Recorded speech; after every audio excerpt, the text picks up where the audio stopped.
So it's 2023 and it's been quite a year already for PC gaming. We've seen some big releases with the likes of Sons of the Forest and Hogwarts Legacy, and with the well anticipated Last of Us Remastered for PC just around the corner. Many of us budget PC gamers may be looking at our old and faithful GPUs and wondering, is 4GB just enough anymore? So I've brought an RX570 to see if it's still got the minerals, or should you be looking really further afield in 2023. My name's Andy and this is Andy's Tech, and welcome back to another video, and we're going to be taking a look at the now humble and quite honestly legendary in my opinion AMD Radeon RX570 4GB. Now when this released in 2017 for an MSRP of $150 and with the 8GB model costing a little more, it was a good solid option for those wanting a mid to low range graphics card that could play all the latest titles comfortably at 1080p with decent settings. How times have changed, with the equivalent new card like the RX6650 XT costing double this, and let's not even go there with Nvidia folks. But that was then and this is now, and with the now second collapse of crypto mining, the market is literally flooded with these, going for as low as £50 here in the UK, like this GIGABYTE AROUS model I brought the other day. So what have we got to work with here? Well, the RX570 is based on the Polaris 20 graphics processor on the GCN 4.0 architecture. There's 2048 cores, 128 TMUs, 32 ROPs with 4GB of GDDR5 VRAM on a 256-bit memory bus. It's a PCI 3.0x16 card, so none of this janky modern shenanigans that AMD are pulling recently. It's quite a juicy card with a 150W TDP and requiring a 450W minimum power supply with an 8-pin connection. We've a base clock of 1168 MHz and that boosts up to 1280 MHz, and a memory clock of 1750 MHz. And we'll be running the card stock today with a slight undervolt of 75 millivolts just to help keep things cool. So it's quite impressive on paper for the price really, and when you compare it to what you can still buy a GT 1030 and even a 1050 Ti used on eBay for, yeah, I know where my money is. The test system today is my new rig, well, newish rig. It's an Intel Core i5-12500 and a ASUS H61 motherboard, 16GB of 3200 MHz DDR4 RAM in dual channel. There's a 512GB Gen 4 M.2 NVMe SSD, an 850W 80 plus gold NZXT power supply, and the case is the NZXT 510 Flow case. Okay, so it's not quite the budget rig we're used to here on the channel, but I put this system together with new and used components for just over £400, so it's not really an unrealistic budget option in my opinion. It does look a little lost in here, the 570 though, bless it, with my 6750 XT removed. But all that's left now is to throw some games at it, and we're going for generally what I play currently at the moment. So enjoy the montage and let's roll the benchmarks. And we'll start off the benchmarks today with the new Call of Duty Modern Warfare 2, and this was one of the better results with the basic settings at native 1080p, so no upscaling here, no FSR or anything like that. We achieved an average FPS of 95 with 1% lows of 74 and 0.1% lows of 66. Now this was a great result, and it quite honestly smashes like a card, like a 1066GB here, and I was really impressed, and it was definitely more than playable at these settings. There was even room really to turn it up maybe to the balance preset or to turn a few of the other settings up if you so desired.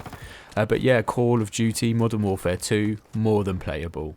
So next up, and this is a new purchase to my games library, we've got Fallout 76. It's a AAA title from a few years ago now, and it was on the Steam sale the other day for about £9. So I snapped it up as I'd never played the game.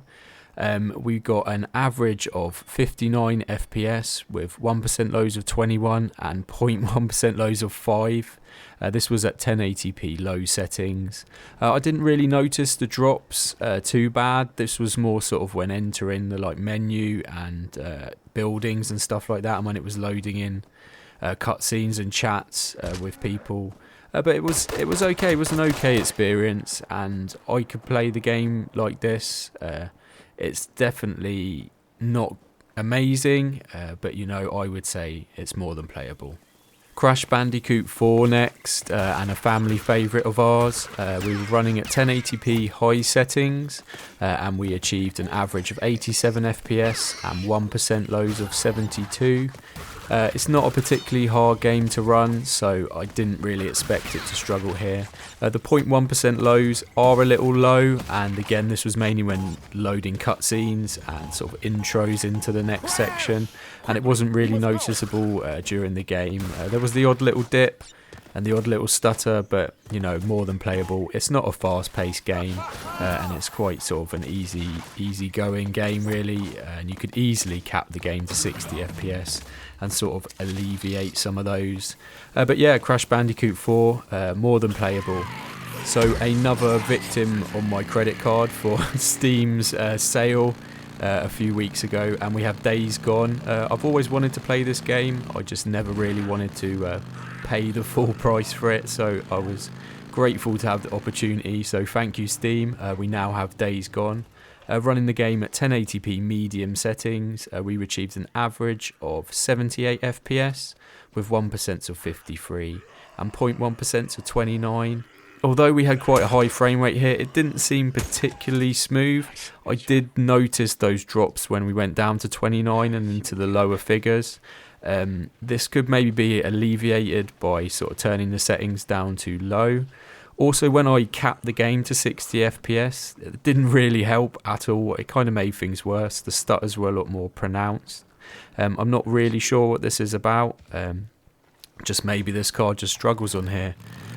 So if you are going to be playing this game on an RX570, just be aware of this. It's not going to be the most smooth experience, but again, it's more than playable. I mean, again, if you're bringing like a 1050 Ti to the party here, you're not going to get a better experience than what the RX570 is putting out. And these are modern AAA titles. I mean, this title's just over 2 years old, I think, and it's quite a demanding title to run. So I guess a good effort really for the RX570. Now, I had to test Warzone 2.0, and to be honest, I've not really played this game much, but I'm just sort of started getting into it now on the new map. I got a bit lost after the Pacific update before, and I haven't really played it since. But we did okay here at 1080p with the basic preset, and we were using FSR 2.1 upscaling technology here at quality. We did achieve an average of 74 FPS with 1% of 41 and a 0.1% of 16. Now those percentile figures aren't really great for a game like Warzone. You really want an above 60 FPS average all of the time. Now you could drop the preset down to the minimum, and you could maybe use FSR, drop the FSR settings as well to get a higher frame rate. But I mean, I've had a lot worse experiences in Warzone, and a 74 FPS average is not really something to complain about, especially when you consider the cost of the card at £50. So I mean, if you were a casual player, yeah, I'd say Warzone, definitely playable. So I thought I'd throw a new AAA title into the mix last, and we have Sons of the Forest. Now this is quite a hard game to run. It's particularly CPU intensive, but it does require quite a bit of GPU power, and the RX570 is actually the minimum required graphics card. So 1080p with a low to medium mix. We achieved an average of 54 FPS with 1% of 37 and 0.1% of 9. Now this game is plagued by random stutters every now and again. It's still an early access release title, so there are problems to iron out with the game. It doesn't really matter what kind of hardware you play it with. it always stutters at like little random intervals, and this is probably just loading in textures in the background. But again, more than playable. It is quite a slow paced game as well, so you don't need those real high FPS figures. So I could play Sons of the Forest like this, and again I was kind of happy with this result and quite surprised. So is the RX570 with its 4GB of VRAM enough for a half decent budget gaming experience in 2023? Yes, I'd say so, with the prices of these are just falling by the minute, and they're definitely a better option over Team Green's counterparts for around the £50 to £60 mark, if you can support the power requirements, that is. That said, you could probably run some janky SATA to 8-pin connector if you really wanted to, but you didn't hear that from me. There are pitfalls to watch out for though, and that being in the elephant in the room here, mining. Yes, most of these cards will have had a hard life by now, so make sure you buy a working one with warranty, or at least proof that it's in good working order.